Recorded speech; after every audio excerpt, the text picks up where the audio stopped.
Anochece en Buenos Aires, que no es poco.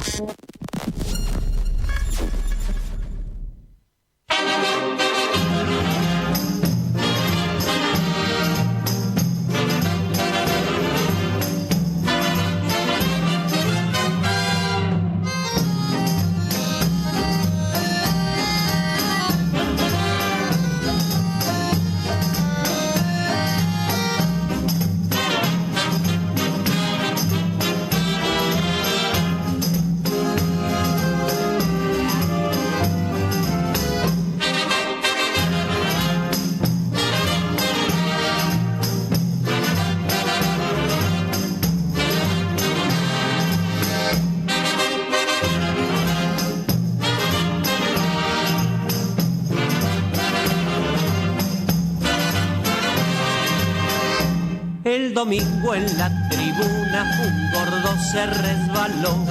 Si supieran la avalancha que por el gordo se armó, rodando por los tablones hasta el suelo fue a parar, mientras todos los muchachos se pusieron a gritar: deben ser los gorilas, deben ser, que andarán por allí.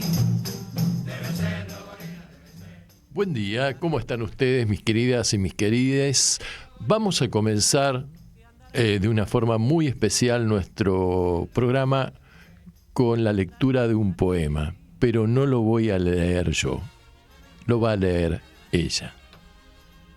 Si la muerte me sorprende lejos de tu vientre, porque para vos los tres seguimos en él, si me sorprende lejos de tus caricias que tanto me hacen falta, si la muerte me abrazara fuerte como recompensa por haber querido la libertad, y tus abrazos entonces solo envuelven recuerdos, llantos y consejos que no quise seguir, quisiera decirte, mamá, que parte de lo que fui lo vas a encontrar en mis compañeros. La cita de control, la última, se la llevaron ellos, los caídos, nuestros caídos, mi control, nuestro control, está en el cielo y nos está esperando. Si la muerte me sorprende de esta forma tan amarga, pero honesta, si no me da tiempo ni un último grito desesperado y sincero, dejaré el aliento, el último aliento para decir te quiero. Anochece en Buenos Aires, que no es poco, para que la radio comunique y la memoria sea un ejercicio. No podíamos comenzar este programa de otra forma que recordándola a Tati Almeida. Parece ser que últimamente en la Argentina nos sorprende los fines de semana con alguna partida o con varias partidas de personas muy queridas, lo que va marcando que lamentablemente son referentes de una época que parece estar cerrando, pero la época podrá cerrar, pero los mensajes, la conducta, el ejemplo, los principios permanecen y no desaparecen, y se transmiten a través del tiempo. Conocida popularmente como Tati Almeida, en realidad ella se llamaba o se llama Lidia Estela Mercedes Milla Uranga. Nació un 28 de junio del año 1930 en el porteñísimo barrio de Belgrano, que alguna vez supo ser la capital de lo que hoy es la República Argentina. Nació en una familia acomodada, clase media, diría, burguesa, y mirá lo que es el destino. Su padre era militar.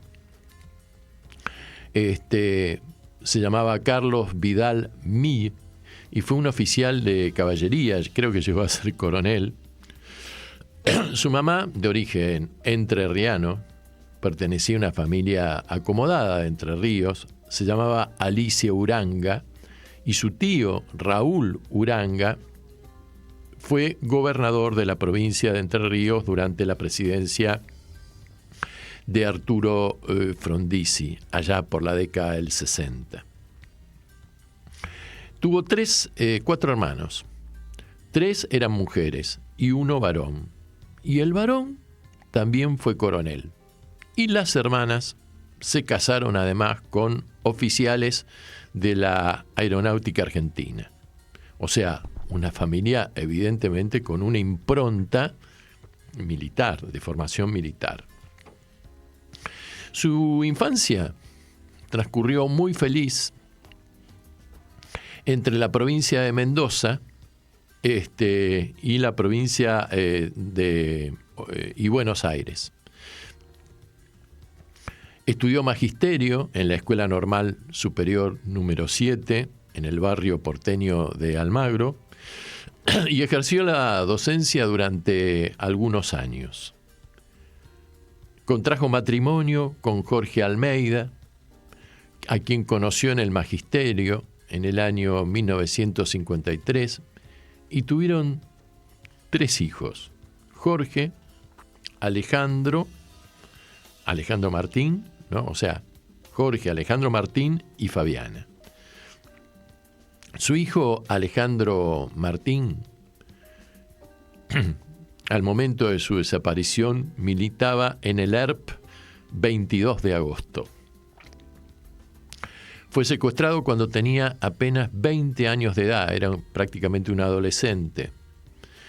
Y un 17 de junio del año 1975, por la organización paramilitar que dirigía el señor José López Rega, ministro de Isabel Perón, apodado y pasó a la historia con el apodo del Brujo, y que era el ideólogo de lo que se conoció como la Triple A, que no era el sindicato Asociación Argentina de Autores, sino la Alianza Argentina Antiimperialista, ¿no? Un grupo de mercenarios, de matones, de tipo de los servicios, una mezcla así de lúmpenes violentos que empezaron a marcar el camino de lo que luego se daría como una política marcadamente impulsada por el Estado durante el proceso de reorganización nacional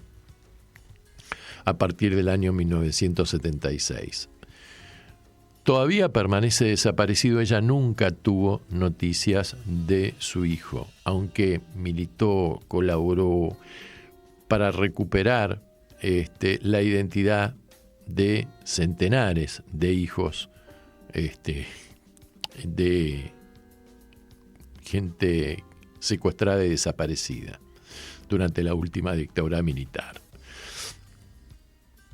A partir del año 1979, Tati se incorpora a las Madres de Plaza de Mayo, que fue fundada por Azucena Villaflor, pero en el año 1986, ya recuperada la democracia, se produce una crisis, una escisión dentro de las Madres de Plaza de Mayo,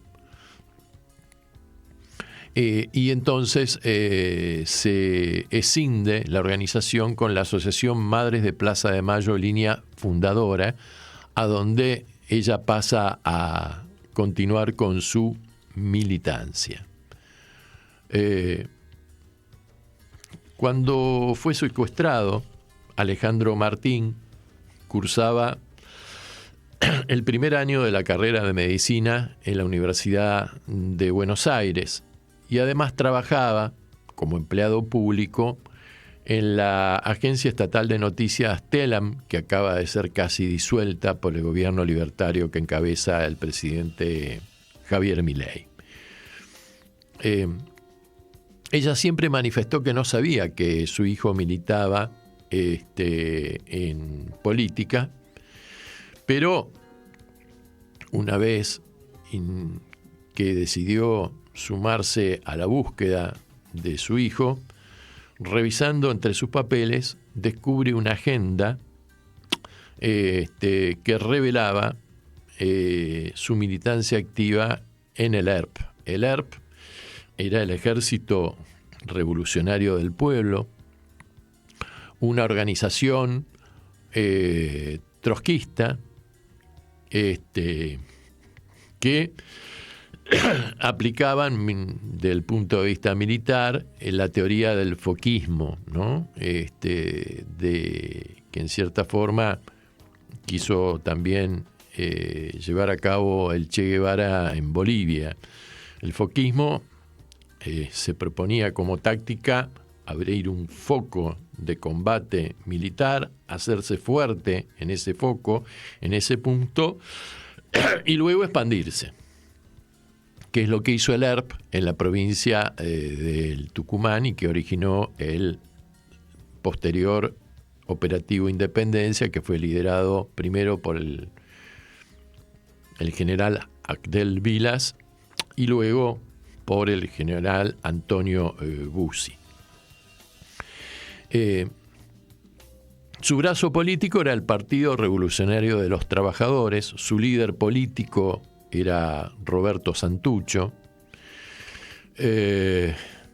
y también el ERP sufre una división en ocasión de las elecciones que llevaron a la presidencia en el año 1973 a la fórmula del Frente Justicialista de Liberación, constituida por Héctor J. Cámpora y Solano Lima como candidato a vicepresidente, dado que Perón había sido proscripto por el último representante de la dictadura militar de ese entonces, que fue Pedro Agustín Lanusse, ¿no? Con la famosa frase de que Perón no va a regresar a la Argentina porque no le da el cuero. Y me acuerdo que una de las respuestas de la juventud peronista en ese momento, y se pintaron así todas las paredones y paredes del país, decía: Perón va a volver cuando a Perón le da el cuero y va a volver cuando se le canten las pelotas. En fin, lo cierto es que el triunfo electoral del peronismo y sus aliados en el año 1973 provoca una crisis dentro del Ejército Revolucionario del Pueblo, y entonces también se produce una decisión con el ERP 22 de agosto.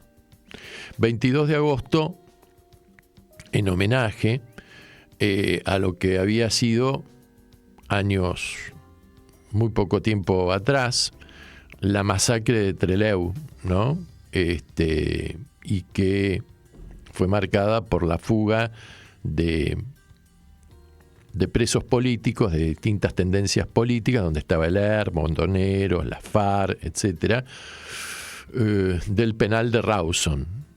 Algunos lograron salir del penal, llegar al aeropuerto de Trelew, tomarse un avión, y en ese momento en Chile gobernaba el presidente socialista Salvador Allende, que los acogió en carácter de exilados políticos. Otros no llegaron, por un tema de coordinación de tiempos, no llegaron a tomar el avión y se rindieron ahí previa conferencia de prensa, exigiendo la presencia de fiscales, jueces y periodistas para poder entregarse. Y luego fueron masacrados por la Marina, porque todo eso era jurisdicción de la Marina Argentina, con un personaje lúgubre que fue el famoso capitán Sosa, que después la dictadura lo manda fuera del país y que fue agregado militar, creo que en Sudáfrica, y termina creo que en Estados Unidos. Esta fracción del ERP 22 de agosto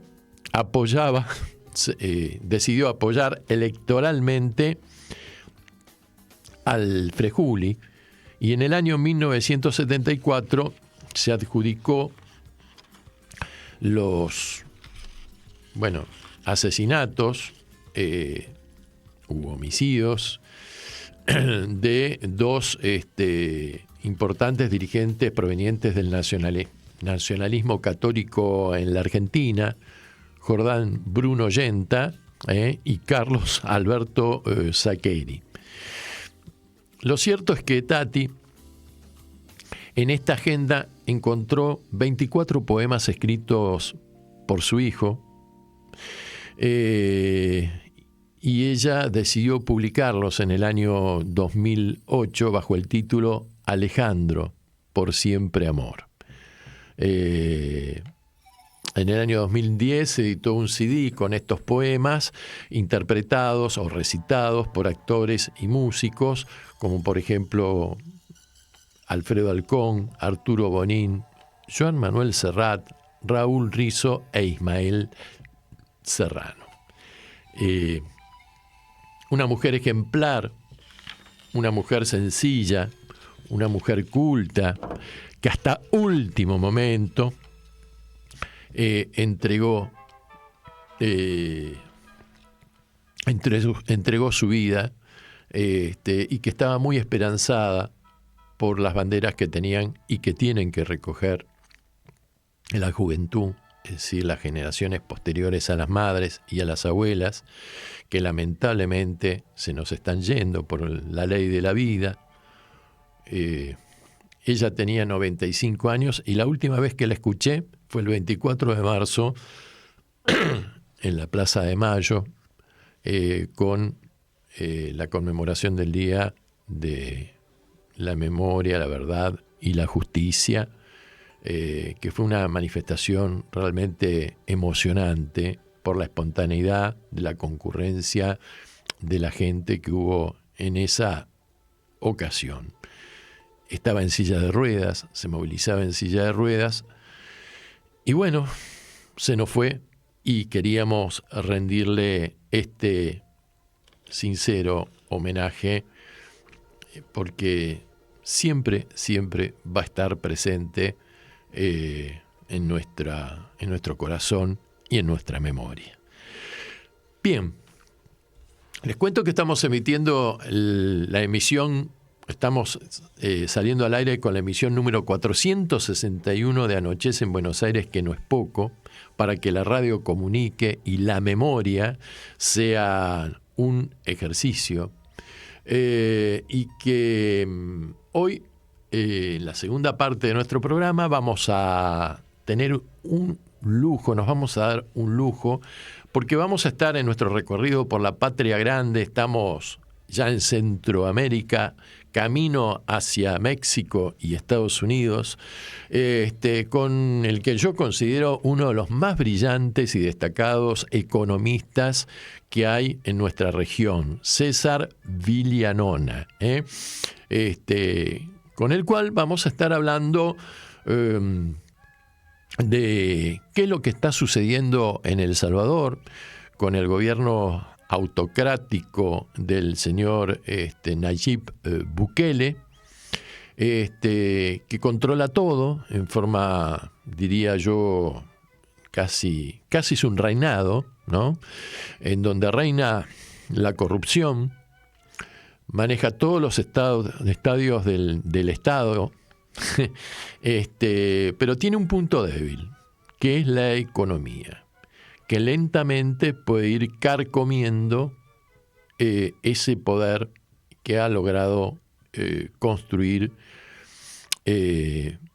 merced a la violación de la Constitución, al control del Tribunal Electoral, que prácticamente lo está llevando merced a la persecución que está haciendo de los medios periodísticos independientes, de la violación de los derechos humanos, de haber sido el primero que se vanaglorió de haber construido una cárcel, una supercárcel,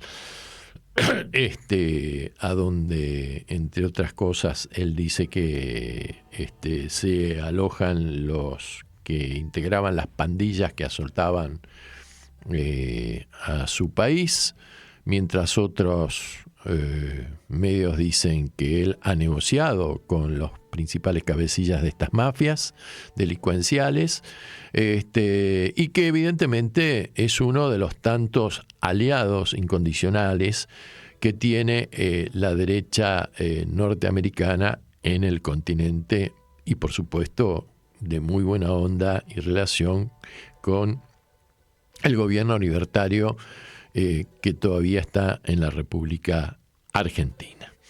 Así que, bueno, vamos a dar inicio a lo que pasó en los últimos días.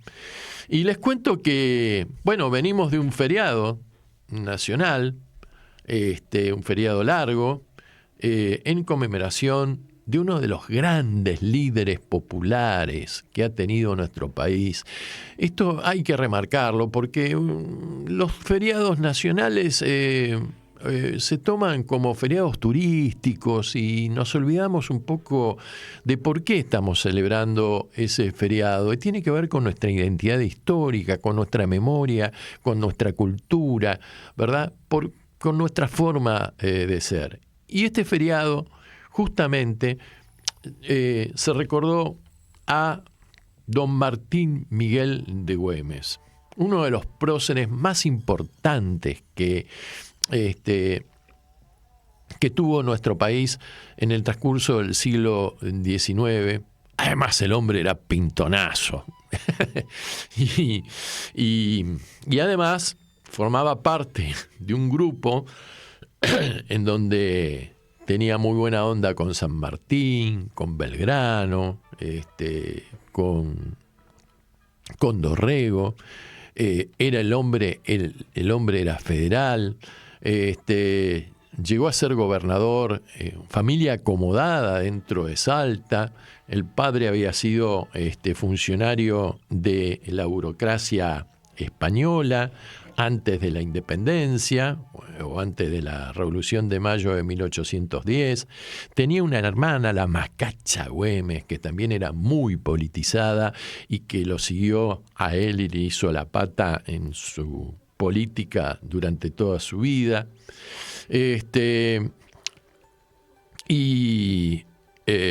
había tenido una participación heroica cuando las invasiones inglesas. Si vas alguna vez por Retiro, ahí en el Bajo, vas a ver que hay una especie de monumento, de recordatorio, de placa que se refiere a las invasiones inglesas y a un hecho muy puntual, que fue que había encallado un barco inglés en el Río de la Plata, y Güemes, en una forma muy temeraria, a caballo se metió en el río con varios compañeros y tomó ese barco.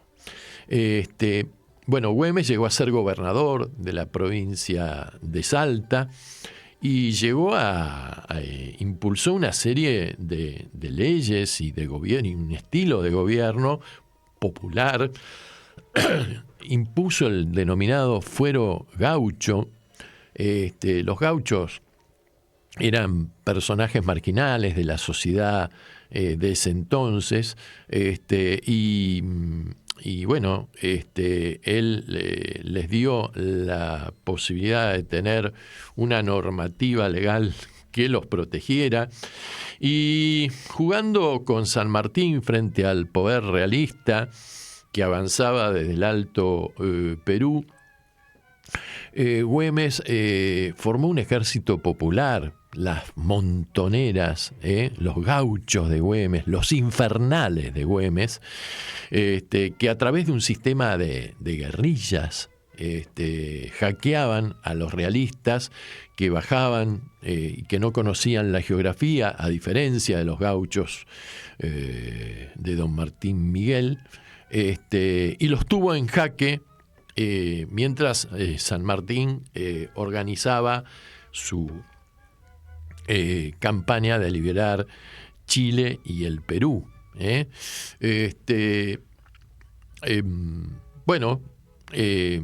Don Martín Miguel de Güemes además era hemofílico. Por eso dicen que los ponchos eran colorados, porque el hombre no es que dirigía la cosa desde la retaguardia, sino que montaba junto, era una especie de Alejandro Magno el hombre, ¿no? Estaba junto ahí a su gaucho e iba al frente. Y como él sabía que era hemofílico, si lo herían y qué sé yo, el poncho colorado disimulaba un poco la sangre. Bueno, el acierto es que es sorprendido en la ciudad de Salta por una partida, le disparan, logra escapar, pero herido de muerte no puede controlar las hemorragias. Y bueno, en las afueras de Salta va con sus gauchos, tardó varios días en morir, en desangrarse. El ejército realista español le mandó un mensajero diciendo que si él deponía su actitud beligerante contra el ejército español, ellos le iban a dar la mejor atención médica que tenían, de la que disponían. Él rechaza esta ayuda y le hace jurar a uno de sus lugartenientes que iba a retomar la provincia de Salta. Y así se lo juraron y así ocurrió. Así que justo homenaje a don Martín Miguel de Güemes.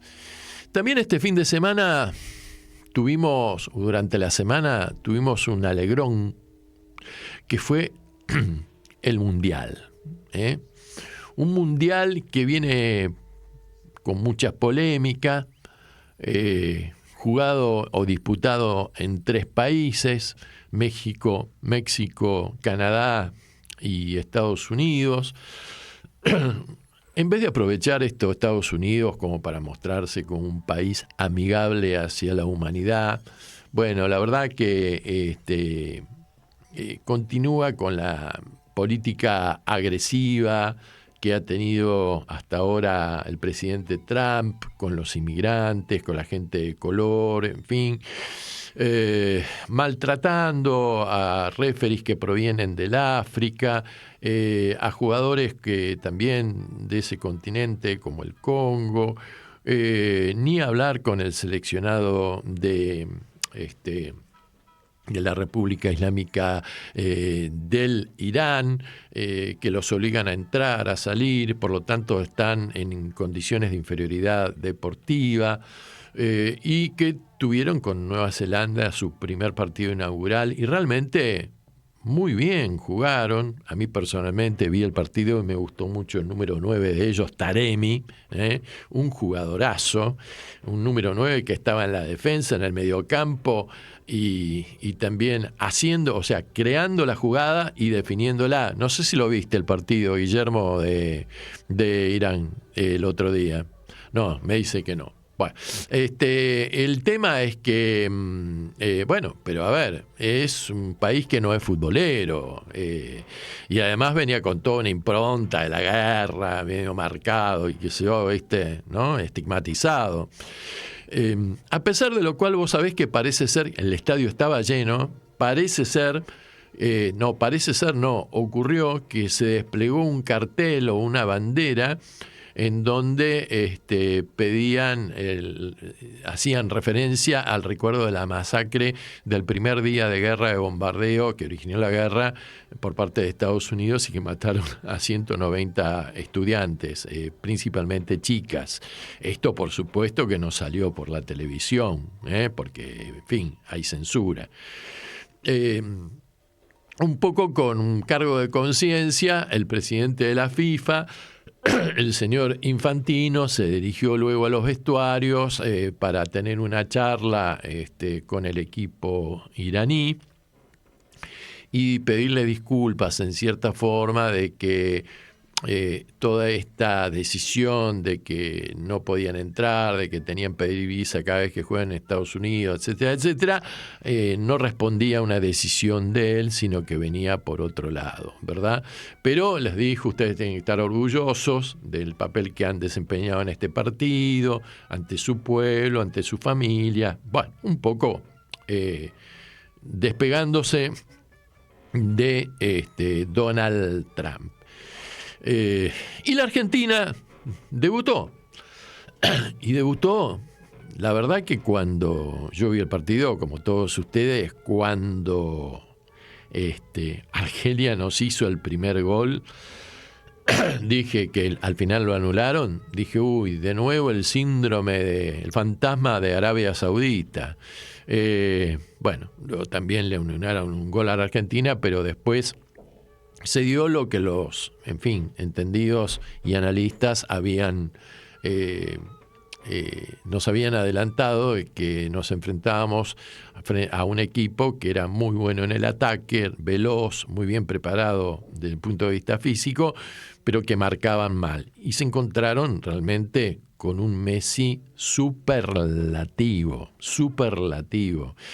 Messi se emocionó mucho, le dedicó los goles al papá, lo vimos llorar emocionado, porque está pasando una situación familiar muy delicada, su papá se está muriendo de cáncer, y bueno, y supongo que debe ser un tema que lo debe afectar muchísimo en un momento en el que él tiene que estar muy concentrado en el equipo, ¿verdad?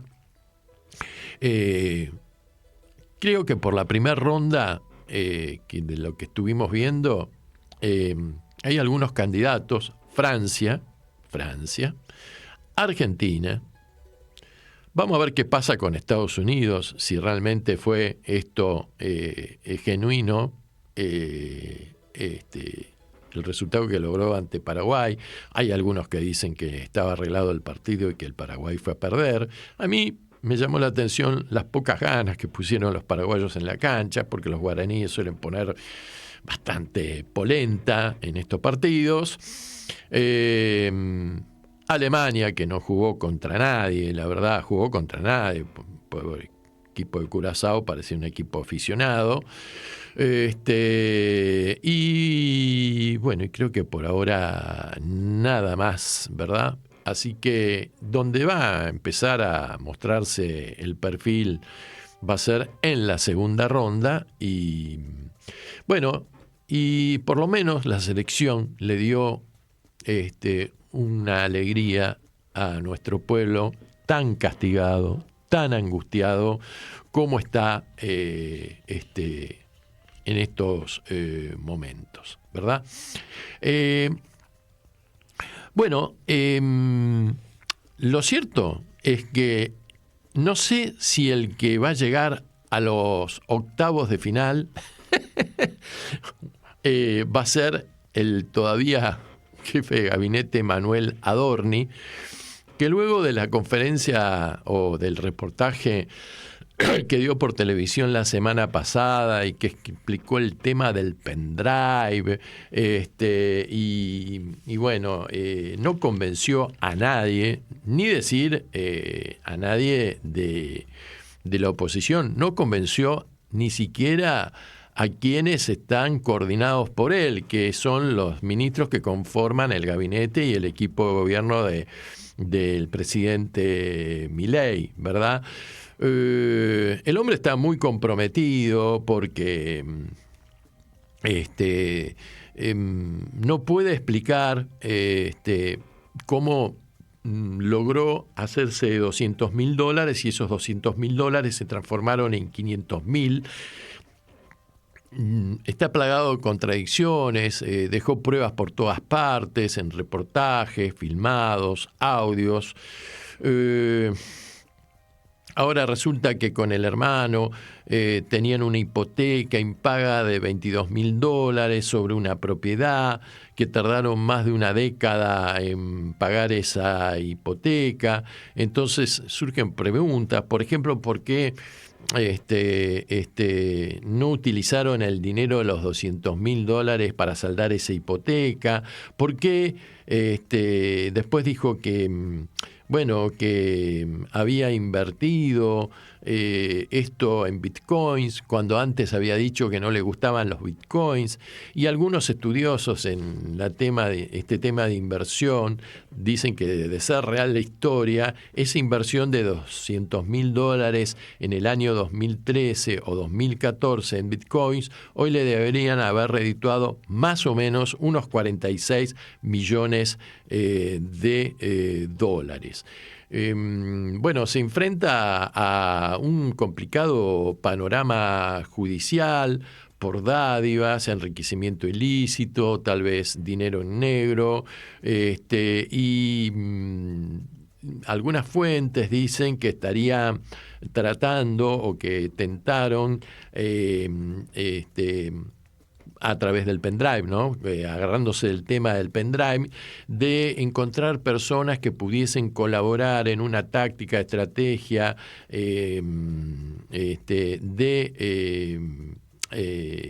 que pudieran proporcionar billeteras frías, que en las jergas es como se llaman el pendrive, para reproducir movimientos similares a los que describió el funcionario.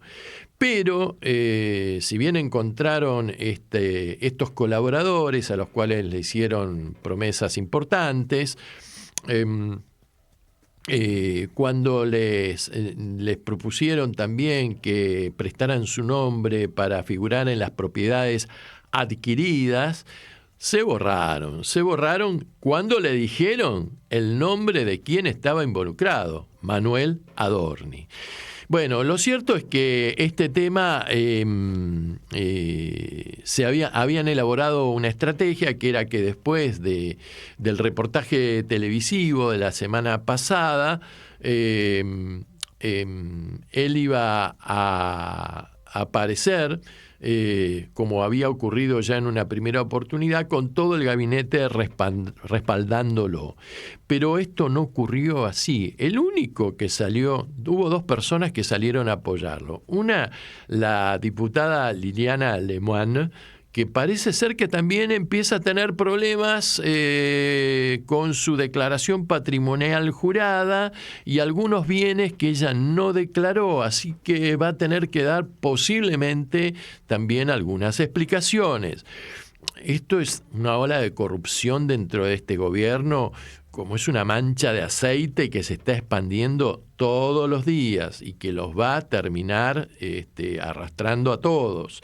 Y quien salió también a respaldarlo a Manuel fue el cineasta oficial de Javier Milei, el señor Santiago Oría, que tuiteó: listo, explicó todo perfecto y completo Adorni. Quedó clarísimo que no robó con letras mayúsculas, y que, también en letras mayúsculas, el periodismo mintió alevosamente. La justicia va a poner punto final al asunto y va a quedar claro que Manuel es inocente. Fin, con mayúscula. Y lo que es muy curioso también es que el presidente Milei volvió a reproducir este tuit. Bueno, la verdad es que quien sigue despegándose del asunto es Patricia Bullrich, que tiene claramente el objetivo de ir construyendo su candidatura a la presidencia para el año que viene como una carta de recambio de este proceso o modelo o proyecto económico que estamos soportando los argentinos, cuando dijo: esto es más que un error, es una omisión ética. Buah. Este tema, la verdad, de Adornis se ha transformado en un problemón para el oficialismo, que ha perdido parte de la agenda política en el Parlamento y que no pudo capitalizar la semana pasada, porque se sigue hablando del caso, algunas buenas noticias para ellos, que fue, por ejemplo, la baja de la inflación por segundo mes consecutivo, la la buena cotización que lograron los bonos y acciones de la Argentina luego de la recalificación de la deuda pública por parte de Standard & Poor's, dado que el riesgo país la semana pasada cerró en 443 puntos básicos, que es el punto más bajo desde el año 2018. Esto le permite, digamos, al gobierno pretender acceder a los mercados de créditos internacionales y poder contraer deudas y poder solicitar préstamos. Préstamos que, en definitiva, a ver, estos números que dan las encuestadoras son organismos privados, son empresas privadas a los cuales los estados le pagan. No es que ellos vienen, te mandan encuestadores, bueno, tienen acceso a los números y después dicen, bueno, la Argentina está mucho mejor. No, vos le pagás a Standard & Poor's. Y, por ejemplo, el ministro de Economía les paga $1.000 millones de dólares a estos tipos, y entonces, si vos a un tipo le pagás, el tipo te va haciendo números que te favorezcan. Pero la cosa no está funcionando bien en la Argentina. Para nada está funcionando bien. Bueno, lo cierto es que las encuestas de opinión para el gobierno y para el mismísimo presidente son muy malas por parte de la población. Por ejemplo, un estudio de otra consultora acá, que se llama Reputación Digital, sobre 1.906 personas encuestadas, dio que el gobierno tiene una opinión negativa en el 82,1% de estas personas encuestadas.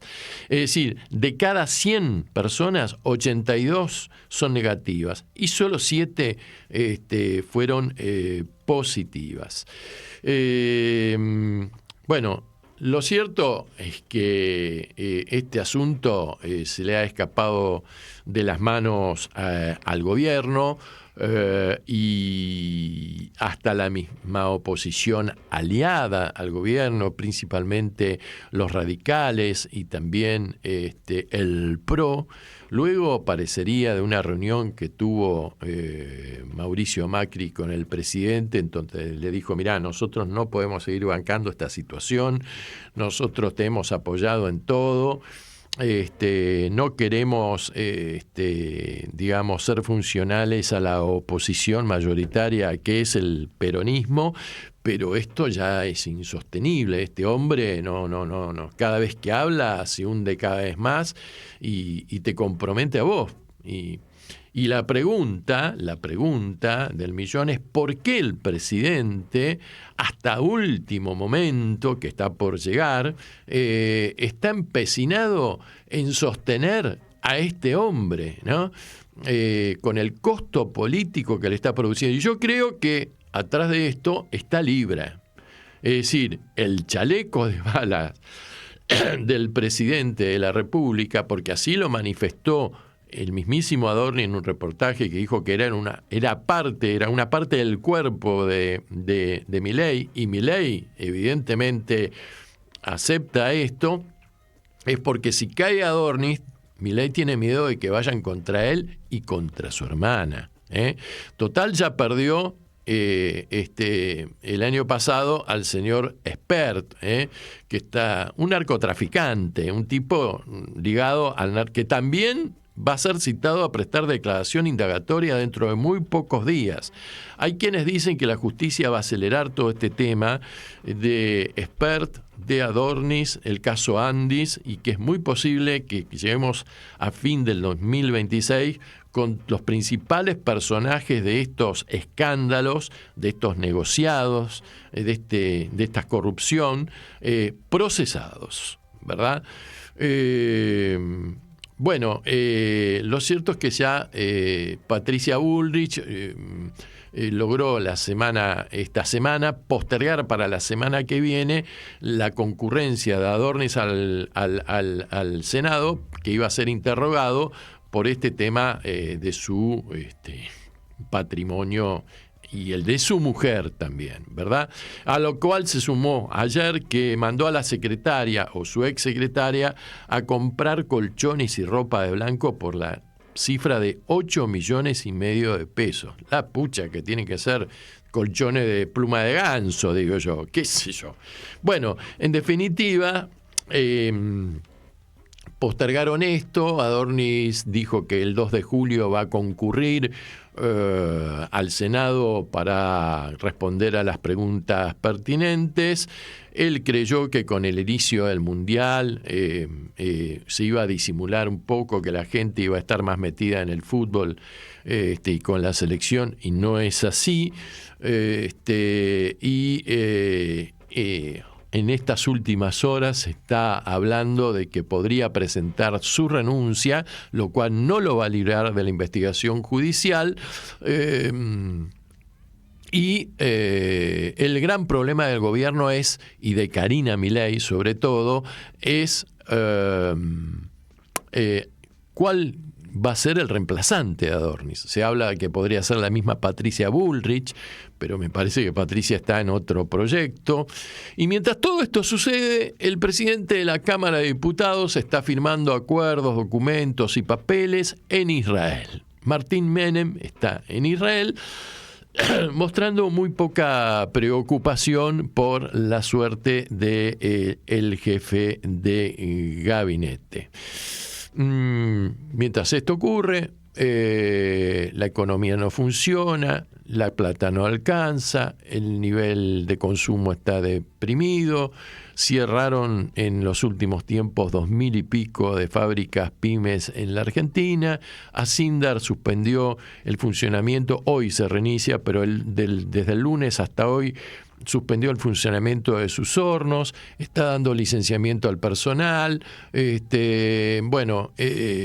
Asindar, como sabés, es fábrica de aluminio, es muy importante, y las cosas están muy, muy heavies en la República Argentina. Y nosotros, mientras nos vamos preparando para hacer nuestra conexión con nuestro invitado, que vamos a conectarnos con la República de El Salvador,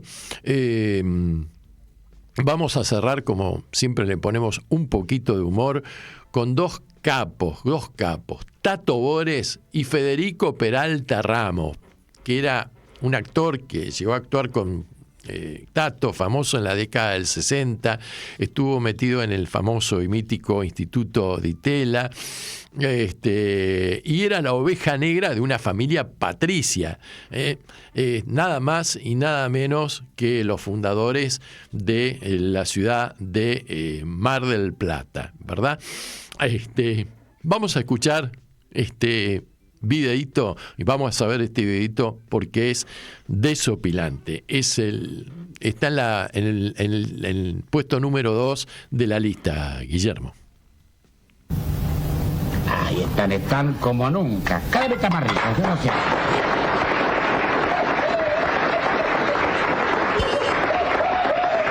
Tato, yo estoy acá porque te quiero. Federico, tanto tiempo sin verte. ¿Qué tenemos para esta noche, Federico? Esta noche tengo algo muy importante que declamarte, que se llama Crescendo. ¿Lo vas a hacer de parado o sentado? Como vos quieras. Sentate, Federico. Mientras vos declamás, yo te sirvo unos fideitos, dale. Crece la desocupación en la Argentina, como también lo hace la deuda externa, la pobreza y la violencia todavía más.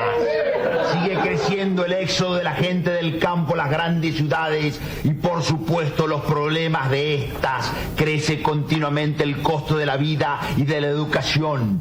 Crece el éxodo de nuestros técnicos y profesionales sin cesar. Crece el costo de los servicios públicos. También lo hacen los impuestos. Crece el consumo de la droga, el estrés y la neurosis. Evidentemente, y sin ninguna clase de duda, Argentina es un país en crecimiento. gente.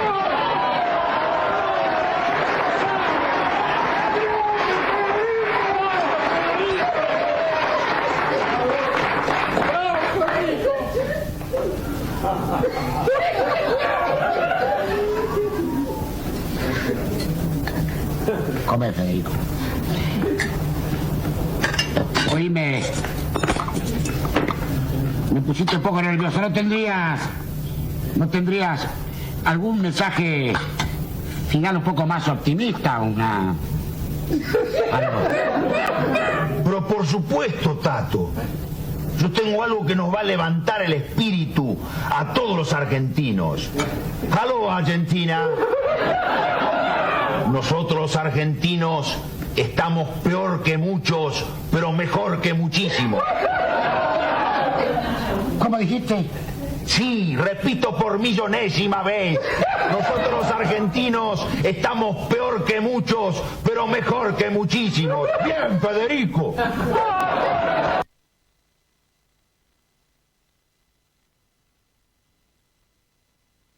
Comienzo de espacio publicitario. Las abuelas de Plaza de Mayo necesitan nuestra ayuda para encontrar a sus nietos. Con tu aporte podés colaborar en la búsqueda de los que faltan. Por más abrazos, por más encuentros, hacé tu donación.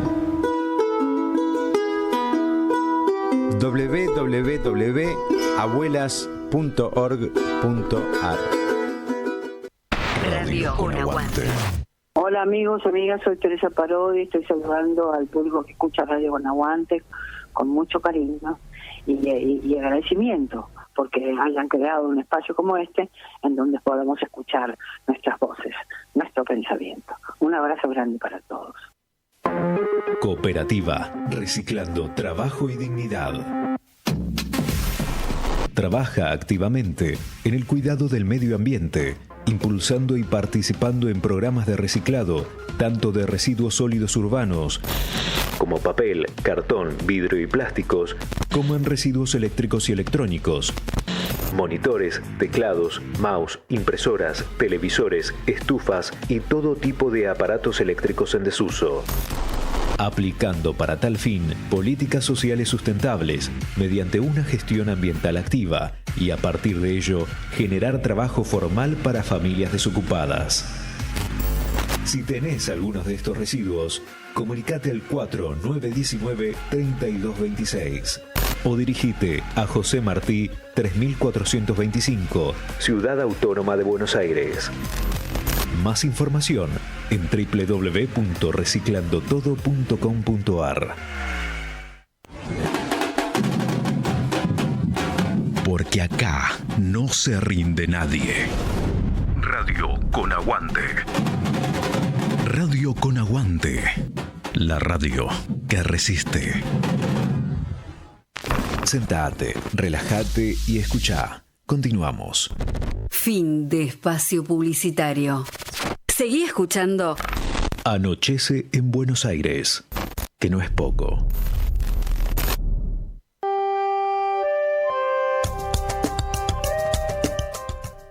Bueno, te cuento dos cositas. La primera de ellas es que hemos creado un canal del programa, el canal de Anochece en Buenos Aires, que no es poco, por WhatsApp. Si bien también salen emitidos nuestros programas por YouTube, pero la verdad es que si querés seguirnos, porque cambiaron las reglas de difusión de WhatsApp en cuanto a la cantidad de mensajes que podemos mandar, si no lo toman por spam, entonces, entras a WhatsApp, buscas el canal de Anochece en Buenos Aires, que no es poco, y con el dedito pones ver canal y te suscribís. Y de paso nos ayudás muchísimo. Si te querés comunicar con nosotros, lo haces al 11 26 99 95 74. Y acá te voy a pasar también una noticia cultural. Mañana, 19 de junio, en el cine Gaumont, que queda en Avenida de Rivadavia 1635, en la sala número 3 y a las 20:30 horas se va a pasar una película realmente muy, muy interesante. Se llama M. Es una película que ha sido dirigida por Luciana Foglio y Luján Montes, y no sé si alguna vez tuviste la oportunidad de ir por Plaza Lavalle, en el pleno centro de Buenos Aires, ahí donde está el colegio Ilse. Al lado hay como una casa que siempre fue una casa mítica, se le llamaba en la época de la dictadura militar de Onganía, el Conventillo de las Artes, y ahí vivían una serie de personas muy bohemias, artistas, hippies, que desarrollaban, sobre todo músicos, que desarrollaban sus actividades allí.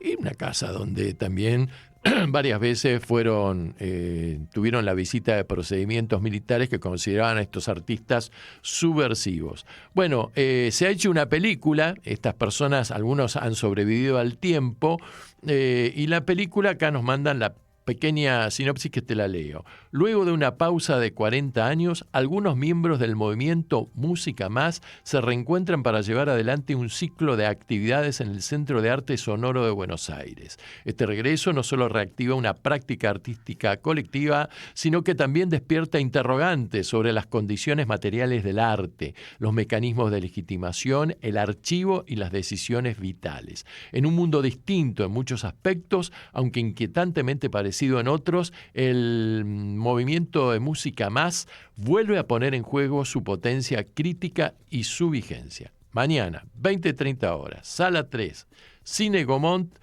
con entrada para el público en general 6.400 pesos, jubilados, pensionados y estudiantes 3.200, y para la gente que pueda presentar su credencial del CUT en caso de ser discapacitados o sufrir alguna discapacidad, 600 pesos. Una película de Luciana Foglio y Luján Montes que no te la podés perder. Bueno, muy bien. Pasado el chivo correspondiente, para mí es un honor, es un placer presentarles a uno de los economistas más destacados de nuestro continente.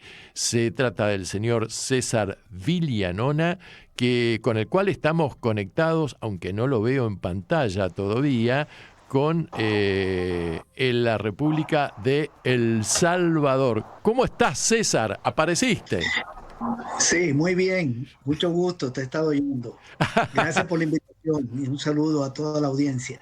Bueno, para mí la verdad que es un placer tenerte acá en nuestro programa, porque yo te descubrí por televisión. Les voy a contar a los oyentes. Una vez lo veo a César Viglianona por Telesur, ¿no? Y no sé por qué me enganché. Y digo, pero caramba, este hombre, qué interesante lo que está diciendo. Y lo ubiqué por Facebook, me parece. Creo que te escribí y me contestaste. Y acá estamos, ¿eh? Así que...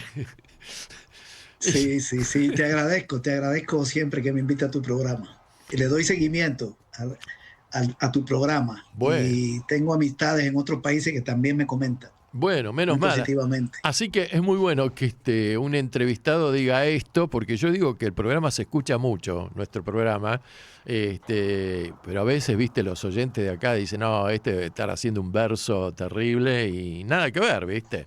Esto es lo que el streaming nos permite en este momento, ¿no? Una difusión que vos no sabes a dónde llega, pero está llegando y es importante. Muy bien. Bueno, César, ¿cómo andan las cosas con mi amigo Nayib Bukele? Bueno, mira, aquí tenemos un gobierno que ya está en su 7º año, ya 2 periodos de Bukele. El primero legal, el segundo inconstitucional, porque se religió por unas ilegalidades de la Sala de lo Constitucional que avaló la reelección y está prohibida en la Constitución, y el Tribunal Electoral que lo inscribió. Ajá. Pero bueno, Bukele tiene respaldo de una franja no despreciable de la población. Hay mejorías en el país en cuanto al tema de la delincuencia, fundamentalmente los homicidios. Eso tiene que ver con muchas cosas. Se habla de un pacto con los grupos pandilleros. Hay mucha documentación sobre eso que ha salido en muchos medios. Pero la gente percibe una mejoría en ese tema. Y hay una crisis de la oposición política partidaria. Eso también hay que decirlo, porque es así. La oposición está bastante golpeada. Los partidos con crisis de credibilidad, crisis orgánica, problemas internos, falta de liderazgo, no está bien. Y una franja de la población que puede ser que llegue a la mitad, que no está con nadie. Aquí vienen elecciones, ahora en el 27, la mitad no va a votar. Puede ser que el gobierno, como tiene el control de todo, logre presentar unos resultados con una votación más del 50%. Yo lo dudo. En las últimas no votó el 46%, según el gobierno. César, y hoy hay más apatía. Discúlpame. La gente no cree en partido. Discúlpame. Sí. ¿El voto es obligatorio en El Salvador? No, no es obligatorio. Es muy importante eso, ¿eh? Sí, no es obligatorio. Entonces las encuestas están dando una victoria holgada a Bukele. Las encuestas de las universidades y de otras empresas encuestadoras, de algunas empresas encuestadoras. Yo creo que sí, que Bukele puede ganar con cierta facilidad la presidencia.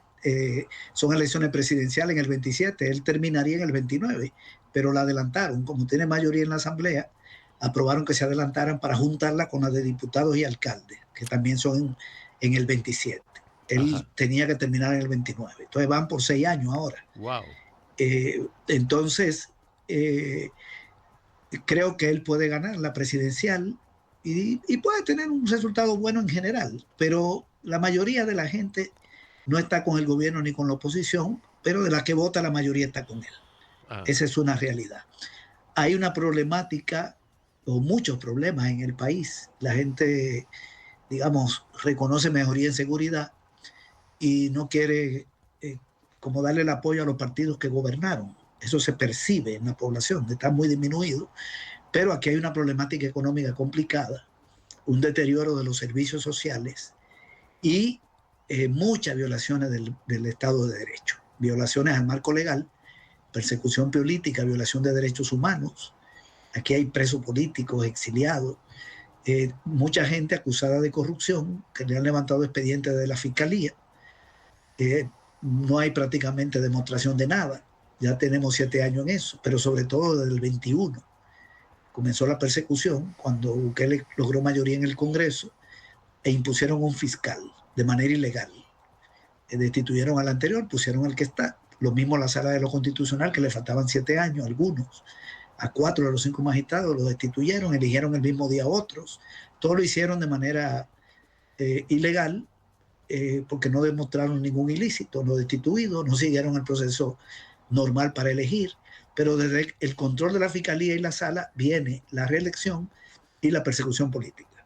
Eso golpea a la oposición en términos morales, porque uno puede tener cualquier opinión, pero mucha gente dice, bueno, los que gobernaron fueron corruptos, porque hay gente en el exilio, hay gente perseguida, la Fiscalía levanta casos, no los demuestra, y ahí sigue muchísima gente presa desde hace años. Hay un régimen de excepción que ya tiene más de 4 años, que es inconstitucional porque es un régimen de excepción para resolver un problema puntual. Por ejemplo, el terremoto en Haití del año 2010, que se derrumba todo. Entonces tú puedes aprobar un estado de emergencia, el presidente estaba despachando en un parque. En una situación calamitosa, se aprueba hasta que pase. Aquí se aprobó supuestamente para combatir la delincuencia. Bukele tiene 3 años diciendo que este es el país más seguro del hemisferio occidental, dice que ya no hay delincuentes, pero el régimen de excepción continúa como una política pública permanente que elimina 3 garantías constitucionales. Me pueden violar la correspondencia, me pueden capturar si alguien dice que yo soy pandillero. No tengo derecho a abogado ni a las 72 horas, que aquí son 72, para demostrar, o si no me liberan. Entonces todo eso está suspendido. Es un mecanismo de miedo, de contención social y de persecución política. Hay 400 sindicatos que no tienen legalidad, que el gobierno dice que son enemigos, no le dan la legalidad. Hay dirigentes sindicales presos, defensores de derechos humanos, muchos periodistas se han ido del país, han cerrado medios de prensa. Aquí hay una dictadura disfrazada de gobierno civil elegido por el pueblo. Yo no tengo ninguna duda de que Bukele ganó las elecciones del 19, pero las del 24 son inconstitucionales, porque la reelección no estaba permitida. De manera que estamos ante un vicio aquí, legal. Claro. Y también estos funcionarios que fueron impuestos, que están tomando decisiones. Entonces, vivimos en un estado como de excepción en el país.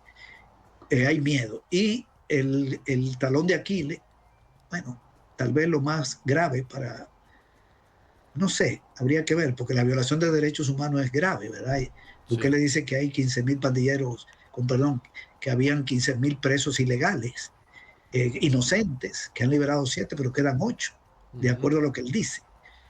O sea, muchas víctimas del régimen de excepción, inocentes, gente presa, jóvenes de los barrios, de la comunidad, de mujeres. Bueno, eso tal vez sea lo más grave, pero está el otro problema, que es la economía, que se resume en 3 cosas. Todo está caro, no hay empleo, eso dice la gente y dicen las estadísticas, y lo dicen las encuestas. El 80% de la población dice que la economía está mal. Bukele no lo niega. Cuando él tomó posesión de su segundo mandato, en el 24, dijo que había un problema económico y que venía una medicina amarga. Y firmó un acuerdo con el Fondo Monetario de 40 meses que entró en vigencia en el 25, en enero.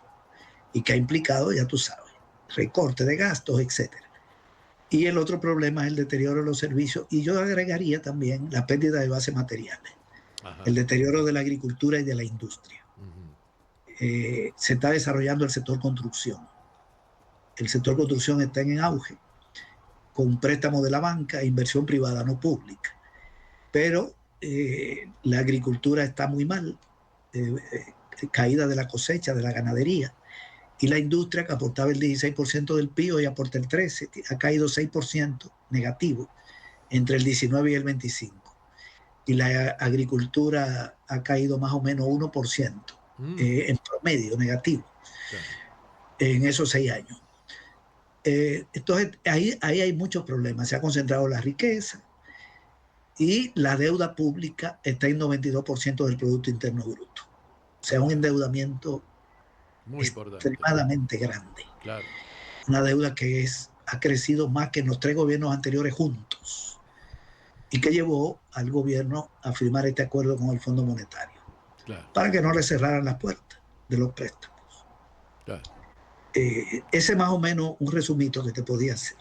Te propongo, mi querido César, que escuchemos un poquito de música para luego meternos un poco en profundidad en estos temas que acabas de describirnos como panorama, ¿verdad? Vamos a escuchar una cantante argentina, Débora Infante, ¿no? Una gran intérprete realmente, en este tema que se llama Río de los Pájaros. Lo escuchamos y nos volvemos a reencontrar, ¿te parece? Muy bien. Genial. Vamos con Río de los Pájaros y Débora Infante, tema número 3, Guillermo. Mi territorio es la patria grande y este es mi tributo al Paraguay y el de mis músicos.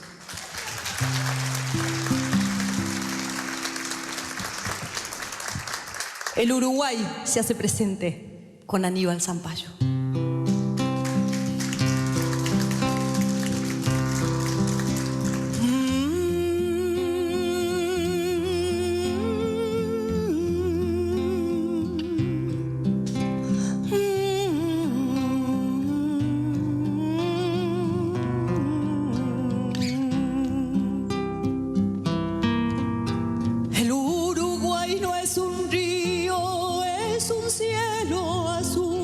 Ya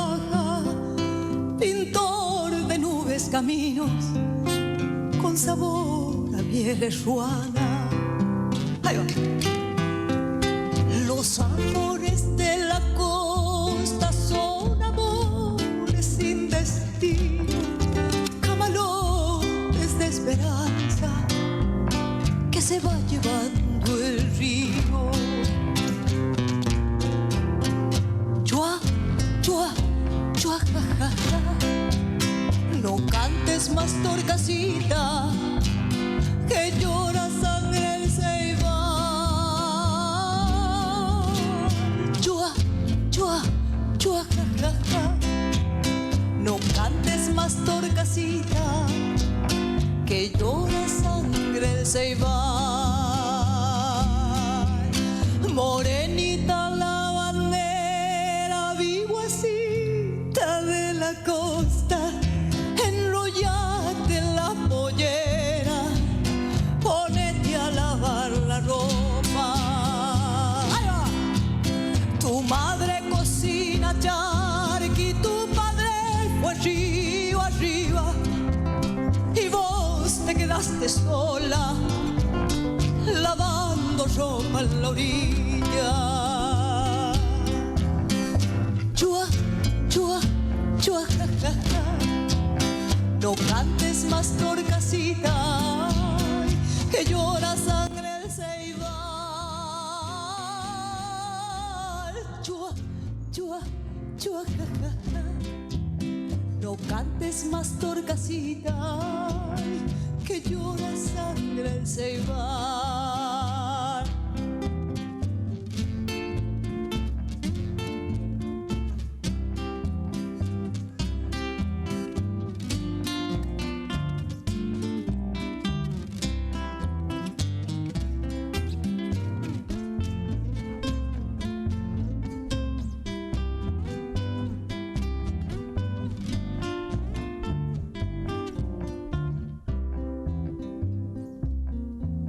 Canoita pescadora, aguántame el temporal. Si mis brazos no se cansan, remándote y de sacar.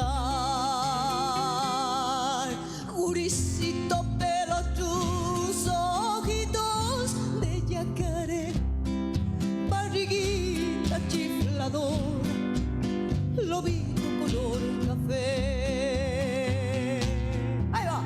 Chua, chua, chua, ja, ja, ja.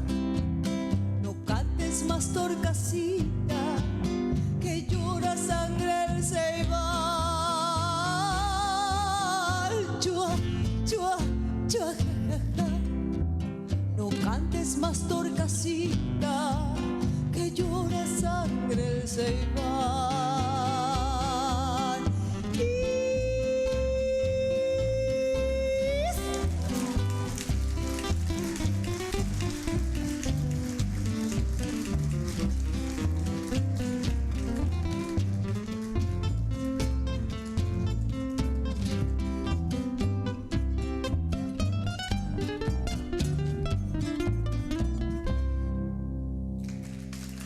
Anochece en Buenos Aires, que no es poco, para que la radio comunique y la memoria sea un ejercicio.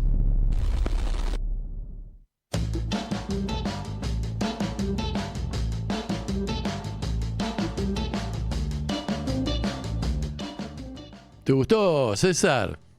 Óyeme, qué voz más preciosa. Y la canción. ¿Viste que Yo bien no conocía que... la canción ni la cantante. ¿Viste? No, es espectacular. Además es una canción típica del sur del Río de la Plata, ¿no?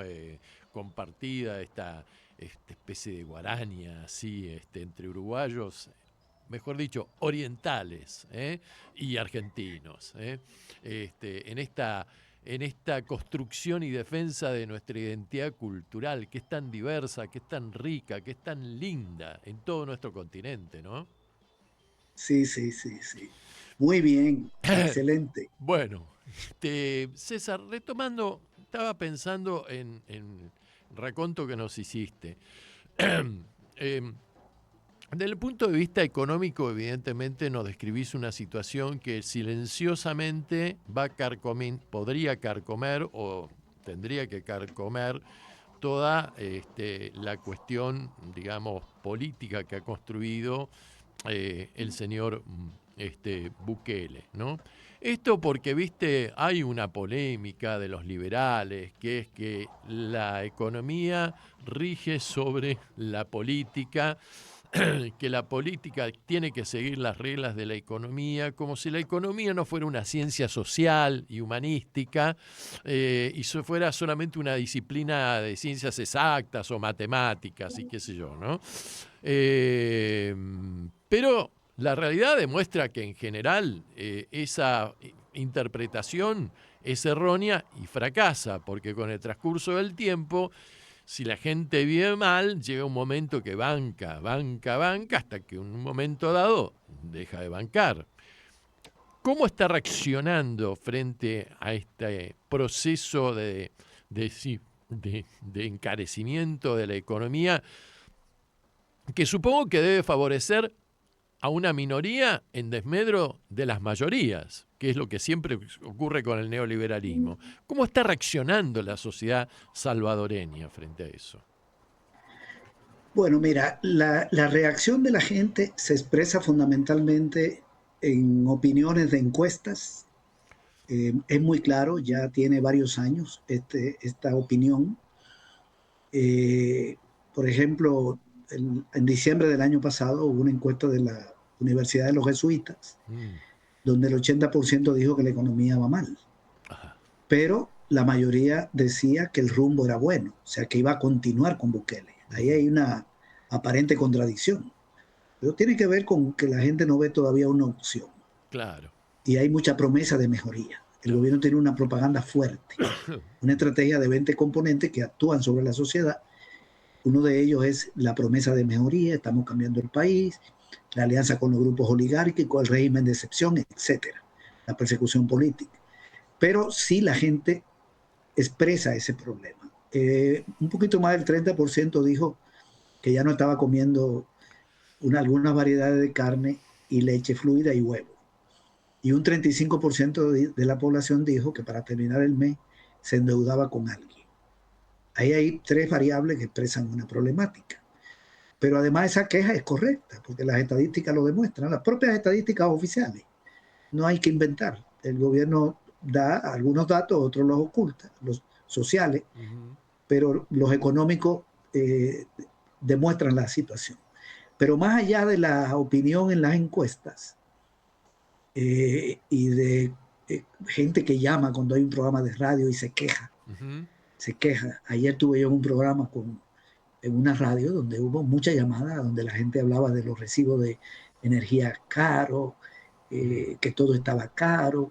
Bueno, más allá de eso no se ve una respuesta de masas ante esta situación, por lo que yo te comentaba, que no se ven a nivel de la oposición política partidaria una situación buena. Hay un movimiento popular que sí está actuando, hay organizaciones importantes, no solo en el tema, en los reclamos por la problemática económica y social, sino también por las víctimas del régimen de excepción, que hay un movimiento fuerte, que se llama Movir, que representa a los familiares de las víctimas, que es fuerte.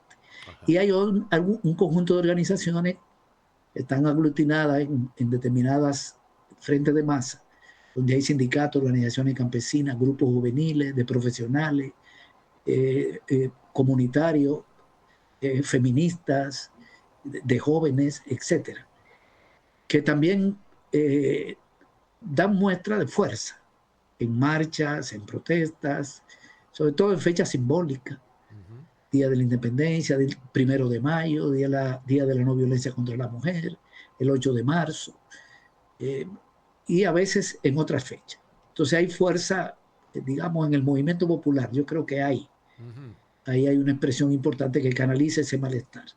Pero en general, el gobierno no está enfrentando una oposición fuerte, de calle, de malestares, como ha pasado en algunos países. Por ejemplo, lo que sucedió en Chile hace unos años, muchas movilizaciones con el tema de los pasajes, de la educación, o en Colombia, antes del gobierno de Petro. Aquí todavía no tenemos esa situación. El gobierno se ve todavía sólido y la oposición debilitada. Hay un compás de espera. la gente sigue esperando mejorías, pero no habrá mejoría, porque lo que tenemos es un acuerdo con el Fondo Monetario que obliga al gobierno a aplicar un programa de ajuste, de recorte de gasto, que ya lo está cumpliendo, y que está generando mucho despido en el sector público y, como te comentaba, deterioro de los servicios sociales. Entonces, yo creo que hay una contradicción que en algún momento se va a poner de manifiesto entre lo que la población espera del gobierno, la franja de la población que todavía sigue apoyando al gobierno, que tiene alguna duda, y lo que el gobierno puede hacer por esa población, que prácticamente no es nada, porque es un gobierno que está al servicio de los grupos de poder económico. Tú decías que alguien se beneficiaba, es correcto. El costo de la vida ha crecido 32%. El costo de la vida aquí se calcula como una canasta de alimentos básico, 22 productos en el área urbana, 15 en la rural, más lo que hay que gastar en la vivienda, los servicios básicos y el vestuario. Eso ha crecido 32% entre el 19 y el momento que estamos hablando. Bueno, el último dato es de abril, todavía no está mayo, digamos, ya va a salir. Tal vez usted es un poquito más grande, pero eso es mucho. Está hablando de 6 años y pico. Y en un país con ingresos bajos, con pensiones malas, salarios bajos, un aumento de más de 30% es muy fuerte. Claro. Y este año en particular se está encareciendo todo. La gasolina ya subió entre 27 y 29%, el diésel y las dos gasolinas. Ha subido el gas 4%, el transporte ha subido 6%, también ha subido la energía, los alimentos 4%, el gasto de salud ha subido bastante. Entonces, esa contradicción creo que se va a poner de manifiesto en los próximos años. Tal vez este año no haya mayor complicación. El gobierno puede transitar, terminar el año agarrando dinero de los fondos de pensiones, que están agarrando 45 millones al mes, para financiar gastos de pensiones y otros que no son de pensiones. Un endeudamiento fuerte. Para terminar el año, y el año que viene, después de las elecciones, creo que el gobierno va a tener que revisar el acuerdo con el Fondo Monetario y endurecerlo. Claro. Porque ese es un acuerdo que se firmó porque el gobierno estaba a punto de no ser sujeto de crédito. Y la deuda estaba en el 92% del PIB en diciembre del 24. Y hoy está en 92% del PIB. Solo que hoy está a 2.400 millones más que en el 24. Pero no baja con respecto al Producto Interno Bruto, que es el indicador en que se fija el fondo. Tal vez no sea el mejor, pero es un indicador. Es decir, muy alta, una deuda muy alta, de la más alta de América Latina. Y el pago de la deuda consume más del 30% del presupuesto. Los fondos de pensiones están en una situación calamitosa. Un estudio actuarial dice que la cuenta individual de la gente termina este año, porque el gobierno no paga desde el 23, solo agarra prestado para pagar pensión del sistema público quebrado cuando surgieron por surgimiento de las AFP hace más de 30 años. Y la cuenta, hay otra cuenta que tiene la gente ahí en los fondos que se llama colectiva de garantía solidaria, que termina en el 29. Se van a acabar los fondos, porque el gobierno debe más del 70% de ese dinero y no paga.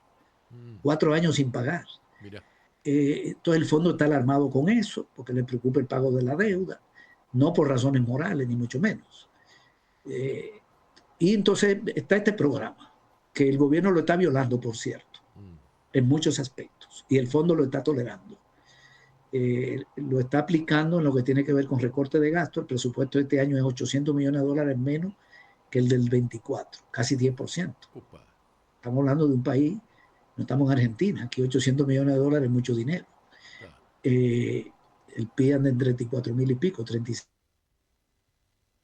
Ahí se cortó la... A ver, ¿se nos cortó la comunicación? A ver.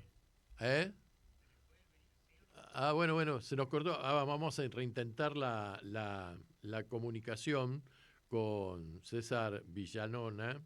Le voy a mandar acá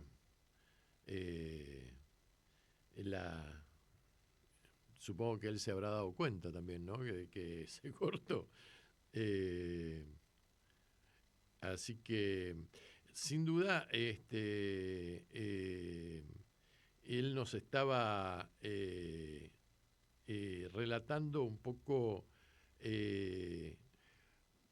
la situación económica que está atravesando El Salvador, un país de dimensiones geográficas y de recursos naturales más limitadas que la República Argentina, pero que sin duda su gobierno está monitoreado por el fondo o las órdenes que le manda el Fondo Monetario Internacional, y como todo esto nosotros lo estamos sufriendo en carne propia, implica reducir, entre comillas, el déficit fiscal, tener equilibrio fiscal, para lo cual se cortan todo lo que tenga que ver con subsidios sociales, se limitan las pensiones o el régimen de pensiones y jubilaciones, que termina en una privatización del sistema previsional, como es lo que se vislumbra acá en la Argentina para los próximos tiempos,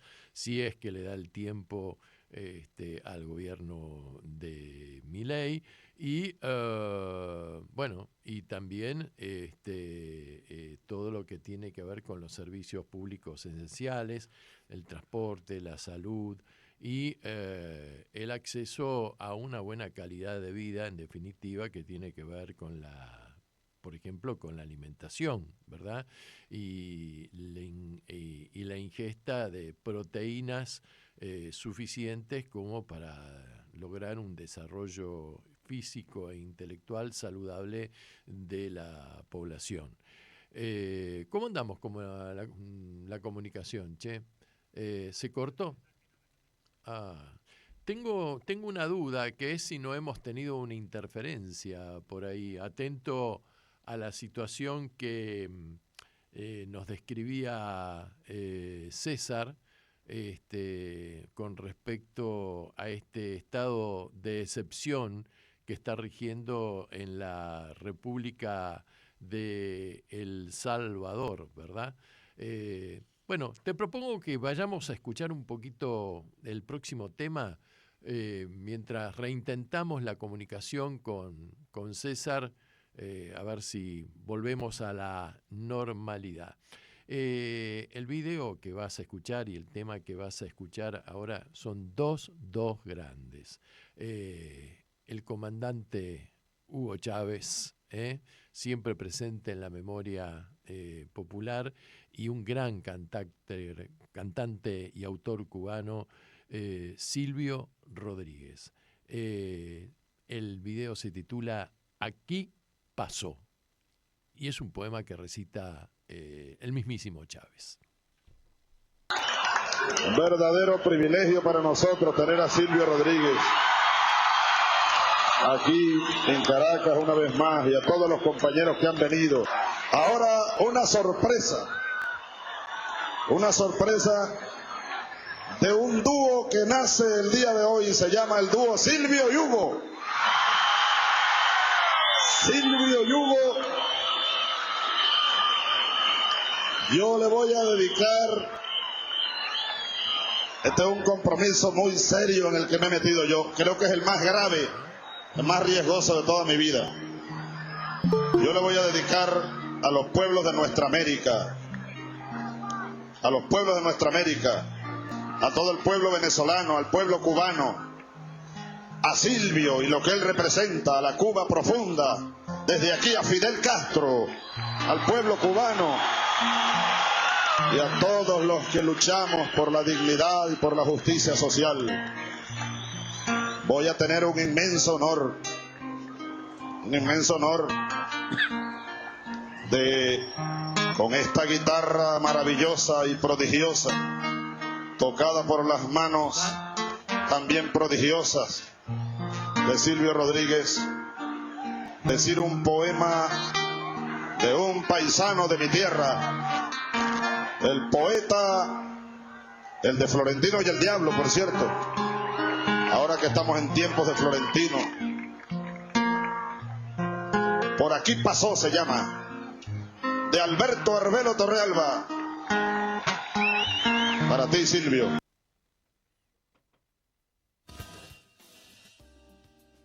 Bueno, acá estamos de nuevo con la comunicación, aunque no lo veo a César en pantalla. ¿Me estás escuchando, César?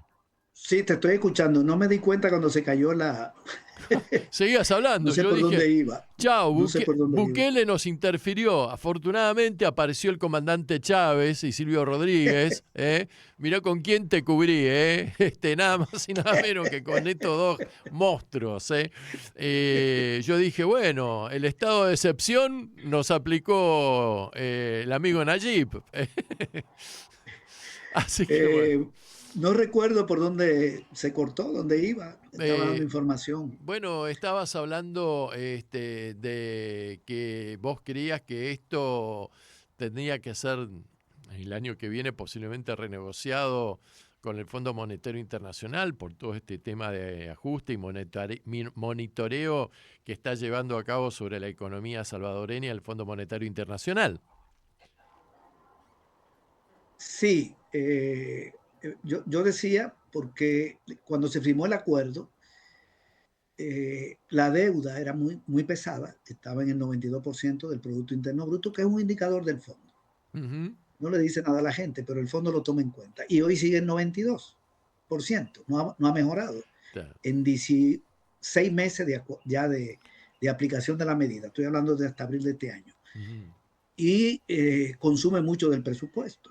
Y no se está cumpliendo una buena parte del acuerdo con el Fondo Monetario. Claro.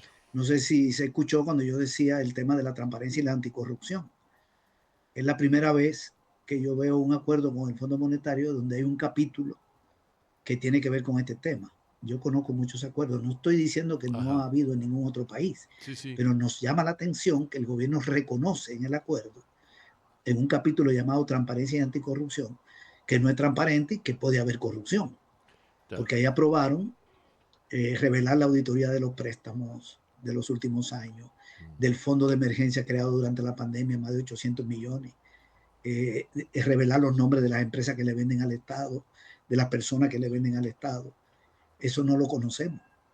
Respetar la ley, la CAP, revelar los refuerzos presupuestarios, los cambios en el presupuesto en el 23 y en el 24, 22-23. Despolitizar la Corte de Cuentas, dejar de comprar Bitcoin, transparentar lo del Bitcoin, vender la billetera digital. Eso no lo ha hecho el gobierno. Entonces, eran 7 capítulos sobre el tema de la transparencia y corrupción y no lo ha hecho. Hay indicios de corrupción. Entonces, las finanzas públicas no han mejorado en 16 meses de acuerdo. Y el gobierno no ha cumplido tampoco con la reforma de pensión que debió presentar en febrero de este año. El fondo se lo ha tolerado. Tal vez para no presionar al gobierno, porque hay elecciones en febrero del año que viene. Está dejando que incumpla. Perdóname que... Y el propio fondo está incumpliendo. Te hago 2 preguntas. Vos hablaste de que la inflación está superando el 30% o está llegando al 30%. ¿El Salvador es un país acostumbrado a una alta inflación? Porque, por ejemplo, la Argentina, desde el año 1810 en que hicimos la revolución, hasta ahora siempre fue un país inflacionario, ¿no? Estamos acostumbrados a la alta inflación, a sobrevivir a ese fenómeno. Y lo segundo que te quería preguntar es cómo es el sistema de previsional en El Salvador. ¿Es público? ¿Es un sistema solidario? ¿Es un sistema privatizado? ¿O quieren imponer precisamente la privatización? Vamos a ver, en la inflación desde el 19 hasta hoy va más o menos en 23%. Sí. El 32% es el costo de la vida, que es otra variable. El costo de la vida es una canasta de alimentos de 22 productos del área urbana y 15 rural, y lo que se gasta en lo básico, los servicios básicos, la vivienda y el vestuario. Sí. Ok, pero la inflación incluye más productos y más servicios. Incluye una gama más grande. El costo de la vida crece más, que se utiliza para medir la pobreza. Es decir, la inflación mide cómo evolucionan 238 bienes y servicios, pero la gente no demanda 238 bienes y servicios. Claro. Ahí entra hasta el whisky, hasta el perfume. Entonces, una canasta más restringida se llama costo de la vida. que sirve para medir la pobreza. Ese ha crecido 32%. Y la inflación 23%. No es pequeña, porque este país ha tenido inflación baja. Eso es lo que la quería inflación, decir. La inflación previo a la dolarización, que inició en el 21, fue 3%. ¡Apa! Los primeros 10 años de la dolarización, 2%. En los 10 años de gobierno del Frente, anduvo más o menos en 2%. Con Bukele ya llegó a más de 6 en el 21, más de 7 en el 22. Solo en esos 2 años fue acumulada como un 14, más o menos. En dólares. Entonces golpea. En dólares. Sí, aquí estamos dolarizados. Aquí no hay moneda propia. Mira. Aquí no hay moneda propia. Este país está como Ecuador, desde el año 2001. Qué bárbaro. Entonces, eso permite que no haya exceso de circulante, no hay política monetaria, pero han subido mucho los precios por costos, sobre todo, no por demanda. El sistema de pensión aquí es privado. Aquí surgieron las AFP, la administradora privada, en el año 1998. Ya eso tiene casi 30 años, que administran unos fondos de la gente con altas ganancias. Pero le prestan al gobierno, porque el sistema público lo quebraron cuando surgieron las AFP. La gente la pasaron a cotizar ahí, obligatoriamente, la mayoría. Y dejaron los pensionados y las pensionadas en el público. Entonces el Ministerio de Hacienda se hizo cargo de las pensiones del sistema público del año 2001. Y ese problema se arrastra. Con este gobierno se ha agravado. Las AFP le prestan al gobierno desde el año 2007, cuando gobernaba Arena, para pagar pensión del sistema público, darle el complemento de la mínima al que sale menos de la mínima, entre otras cosas. Pero los gobiernos anteriores le pagaban, agarraban prestado y pagaban. Bukele no paga, este gobierno desde el 23. Del 23 al 26, 4 años agarrando dinero de los fondos de pensión, incluso para fines que no son de pago de pensiones, sino para otros gastos, y sin pagar nada. Entonces el Fondo Monetario le metió un capítulo en el acuerdo, que es una reforma de pensión, porque esa deuda que estaba en 5.000 millones ya está en 11.500. Es una barbaridad. O sea que el gobierno de Bukele ha crecido 6.500 y venía de 13 años en 5.000, y solo en 7 años le metió 6.500 más. Y el 70% de los fondos lo debe el Estado. Este año termina la cuenta individual de la gente. La gente tiene 2 cuentas, una individual y una solidaria. De la individual le pagan la pensión y cuando se le acaba le echan la mano de la otra. Si vive más de 20 años. Las pensiones son malas, los salarios son malos, las pensiones son malas. Entonces hay un riesgo de que quiebre el sistema de pensión si el gobierno sigue sin pagar. Y por eso el fondo le exige una propuesta, que debió hacerla en febrero, pero estamos en junio y lo ha tolerado, porque como hay elecciones el año que viene y esa reforma no va a ser buena, el fondo no quiere que el gobierno pague costo político. ¿En qué consiste la reforma? Van a subir la edad para jubilarse y posiblemente aumenten la cotización personal de los salarios. No va a ser buena para dejarle más fondo al sistema. No resuelve nada. Y los 2 problemas humanos del sistema, que son la pensión de miseria, la mayoría, el 80% están cerca de la mínima, del salario mínimo aquí, no, de la pensión mínima, que está más o menos la mínima en 3.4. Y la cobertura, que solo cotiza el 27% de la población económicamente activa. Aquí el 73% de la gente no tiene prácticamente nada que ver. No cotiza. Hay gente que vende en la calle, trabaja en micronegocios. Economía informal, en negro. El fondo informal. Y de los que cotizan, de ese 27, solo el 10. El otro 17 no se va a jubilar porque no va a cumplir las 2 condiciones. De 60 años, 55 los hombres, las mujeres 60 los hombres y 25 cotizados. Y eso está calculado. La densidad de la cotización es pequeña. Gente que tiene 50 años y apenas ha cotizado 4 o 5 años o 7. Ahí hay una crisis tremenda. Pero lo que le preocupa al fondo no es que la pensión mejore ni la cobertura, sino que el gobierno pague. Porque tiene que pagar. O sea, que pague la deuda. Seguro. César, te quería preguntar una cosa, porque entramos ya casi en los últimos 10 minutos. Decime, ¿qué rol está jugando la Iglesia en El Salvador? Porque, por ejemplo, en Argentina te cuento que el Papa Pancho, nuestro Papa Francisco, no pudo venir durante 12 años a la República Argentina, pero en silencio construyó la nueva iglesia argentina. Es una iglesia muy comprometida con lo social, con las poblaciones vulnerables, con curas que eran los curas villeros, que se les dice acá, que ahora son obispos, como es el caso del obispo de Buenos Aires, García Cuerva, o el de La Plata, el obispo Carrara. Y el Papa León XIV parece seguir los mismos pasos que Francisco, en el sentido de que si bien él nació en Estados Unidos, desarrolló su actividad pastoral en las comunidades campesinas del Perú, en Estados Unidos se dedicó a defender a los inmigrantes y a las minorías, y está designando todas las semanas obispos nuevos de la periferia del mundo, o sea, Asia, África y Sudamérica. Esta línea que hay en el papado, en el Vaticano, progresista,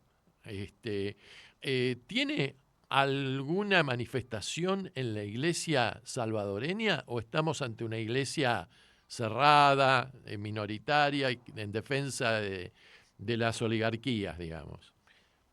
Bueno, vamos a ver, mira, los datos que hay aquí es que de la población creyente, que es como el 95%, la mitad es evangélica y la mitad es católica. Claro. La iglesia evangélica ha crecido muchísimo aquí en El Salvador. Dentro de la iglesia católica, la mayoría de los líderes religiosos, los pastores, están con el gobierno. Hay uno que tiene mucho arrastre, no voy a mencionar su nombre, y ese es pro gobierno. Igual estaba con la derecha cuando gobernaba el FMLN o cuando gobernaba la derecha. Claro. Con mucho arrastre. Hay algunos pastores que sí dan declaraciones públicas, van a la televisión y son críticos del gobierno, pero yo diría que son casos individuales y muy pocos.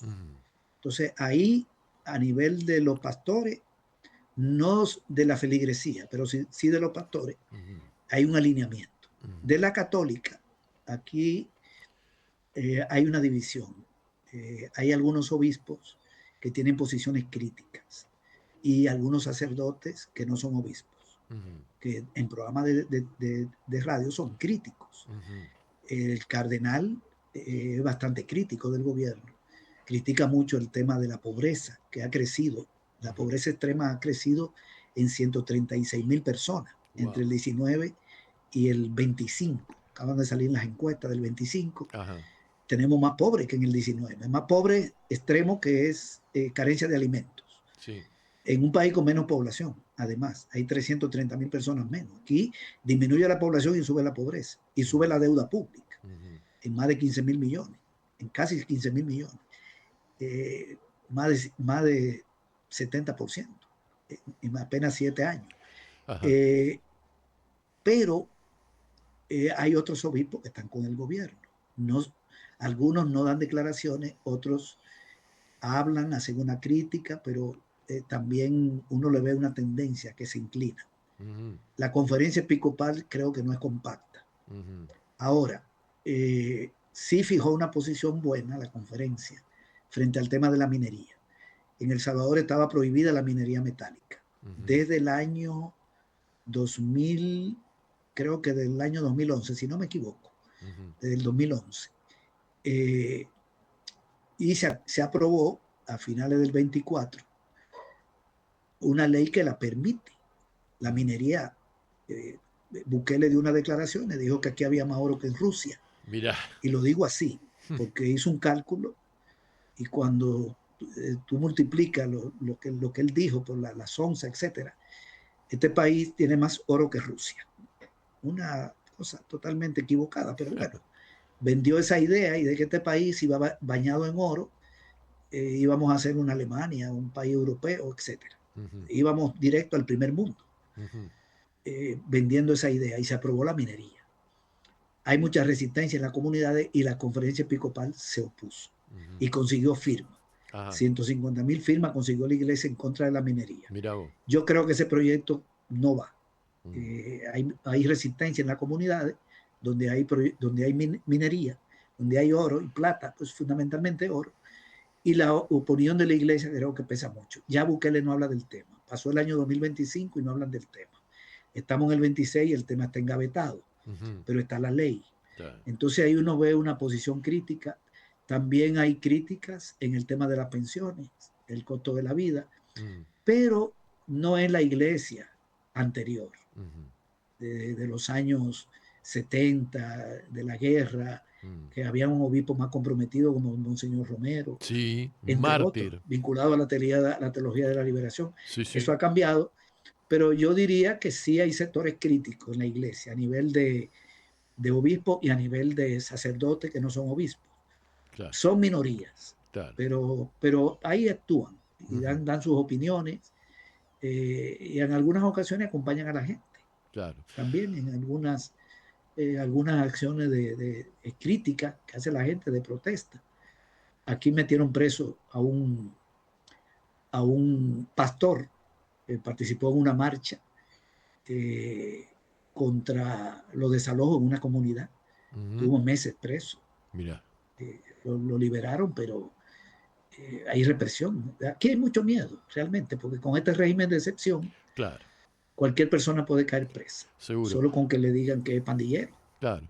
Y el gobierno tiene todo el control de todo. Claro. O sea, el aparato, el poder aquí está muy concentrado.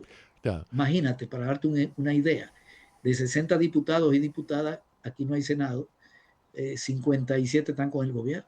Qué bárbaro. Y de las 43 alcaldías, de las 44, 43 responden al gobierno, al partido de gobierno y aliados. César. Y todos los demás poderes. Claro. César, estamos en los 3 minutos finales. Te quería preguntar, ¿cuál es la trascendencia que tiene el supercampeón en el mundo de la eliminación del Estado y del ultraliberalismo y representante de la Escuela Económica Austríaca, que es argentino y se llama Javier Milei, que canta como los dioses, además? Bueno, Milei... 2 minutos tenés para eso.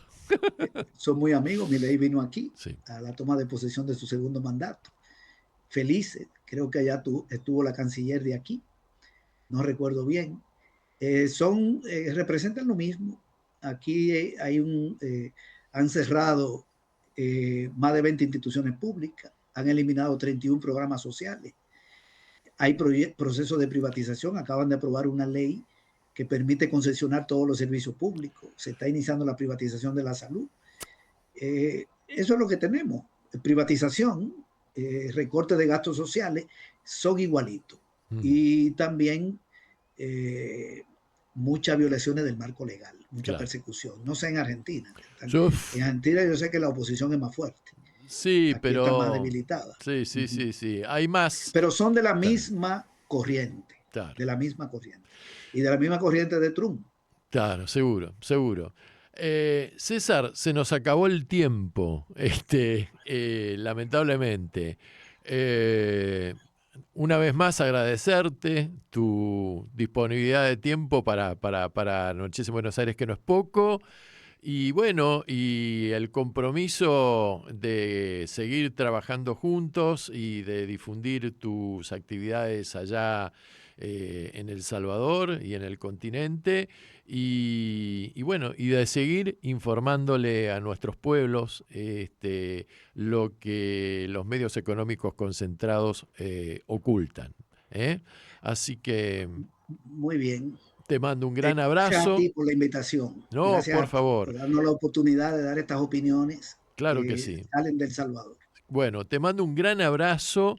Te estoy difundiendo el programa el fin de semana.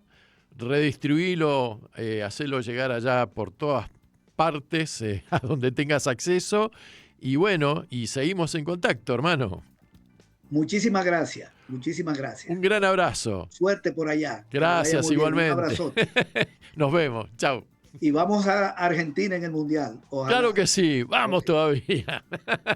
Yo siempre he sido pro argentino en fútbol. Claro que sí. Y esperemos que Messi siga jugando como jugó el otro día. Ya está, somos campeones con Messi así. Tremendo. Genial. Gracias. Chao, César. Nos vemos. Bueno, muchachos, nos estamos yendo en punto a las 29 segundos. Cuídense, hace frío, lluvia, humedad, y nosotros nos vemos la semana que viene en esto que se llama Anochece en Buenos Aires, que no es poco para que la radio comunique y la memoria sea un ejercicio. Chau.